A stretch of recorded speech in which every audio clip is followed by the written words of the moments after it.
You're inside Foxhole 98. This is Healthy for Life, an informative, insightful segment to help you live a healthier, happier life. I'm Jeanille Bonterre with health and wellness expert, Madame Athena Chang. Hi, Madame. How you feeling? Is it that time of the month? Hey, Jeanille. I'm feeling healthy and happy, and even if it was that time of the month, I would still feel great. Wonderful. Now, ladies, listen up. If you can't tell by now, today we are talking about one of our favorite topics. Yep, PMS. And the topic that men hate, the topic that the men don't want to hear. But it comes in so handy sometimes for us ladies, doesn't it? Yes. All right, now PMS. We're going to talk about how to decrease its symptoms naturally. Brothers, you might want to take some notes as well. Madame, there has always been a lack of understanding and empathy for women who suffer from PMS. Now, can you define exactly what is PMS and the symptoms that can come with it? Premenstrual syndrome, Jeanille, refers to a group of physical and emotional symptoms that a woman usually experiences 1 to 2 weeks before menstruation. Symptoms include breast swelling and tenderness, dizziness, headaches, cramps, bloating, food cravings that women always comment about, increased appetite, depression, mood swings, crying spells, anxiety, anger, even insomnia and fatigue. Yes, Madame, I got to tell you, I can testify to all, if Both not some of those. Both right? of us. Off yes. the walls with some of those symptoms. I suffered a lot, especially in my early years, in my teens, rather, when I was experiencing serious bouts of PMS. Didn't understand that's what I was going through at the time. I would even miss school days, just curled up in pain from the cramps. Yes. And in terms of cramps, I'm just going to give the medical term since a lot of women are not familiar with it. It's what they call dysmenorrhea. And there's primary dysmenorrhea, which are just regular cramps. And then there's secondary dysmenorrhea, which women experience when they're suffering from another disorder, such as endometriosis.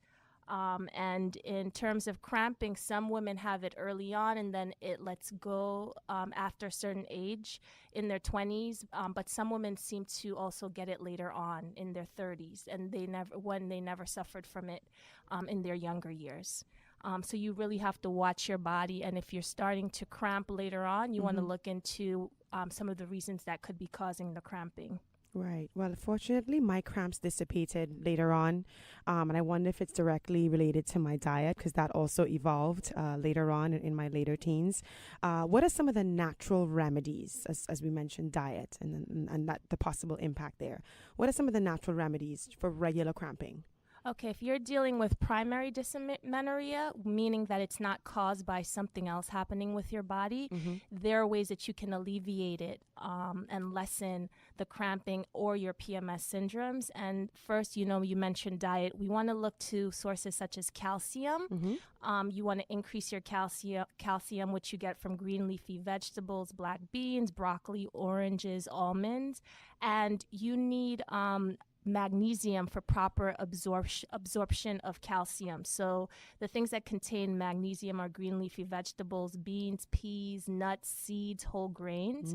Now you want to reduce what women mostly crave during that time, which is your salt and sugar intake. So you want to reduce that in general, but especially a week before your period, because it does decrease the bloating, the swelling of hands and feet, breast tenderness, and dizziness. You want to increase your potassium, which is found in fish, beans, broccoli, bananas. You want to eliminate your caffeine, which increases anxiety, depression, and breast tenderness. Exercise is very good in terms of decreasing PMS syndromes. You want to try relaxation exercises, in yoga, deep breathing, meditation. A thing that I take, which is very good, is evening primrose and black cohosh, which I take daily, which helps me in terms of when that time comes, decreasing symptoms. And if you're cramping, a great thing to drink during that time period is thyme, which is an herb, a spice that you can add. You can just boil the thyme and add lemon and raw honey. I've never tried that. Which that sounds helps. good. Now I always pull out my old heating pad, which people laugh at. They have modern versions of them now that you throw in the microwave, but the heat really helps relax your muscles and decreases the contractions. And massage therapy and putting pressure, for me, I like to sometimes put a pillow or something hard against my stomach, or take, my hands and massage. If you have a partner, someone willing to massage your belly, that's great in terms of relieving the cramps as well. Everybody loves a little tummy rub. Yes, exactly. So fellas, easy peasy solution for y'all. If your partner is acting up, or your mommy or your sister or your friend, give her a little tummy rub. All right, exactly. And everything will be better.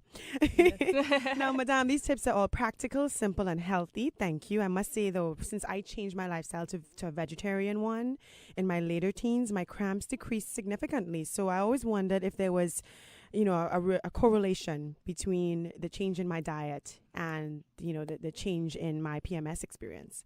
Yes, what I mentioned, a lot of the foods that I suggested, as you can see, they're vegetable based, but it's about proper nutrition. Right. So whether you're a meat eater or whether you're a veg, proper nutrition, lots of vegetables, lots of fruits, whole grains, those are always beneficial to the body. The good stuff, guys. It's always about the good stuff. Ladies, There you have it. You can kiss the PMS blues away and have brighter days every day. That's great news for our brothers, boyfriends, and husbands too, I'm sure. I'm Jeanille Bonterre with health and wellness expert, Madame Athena Chang. Thanks for listening to Foxhole 98. And remember, you too can be healthy for life.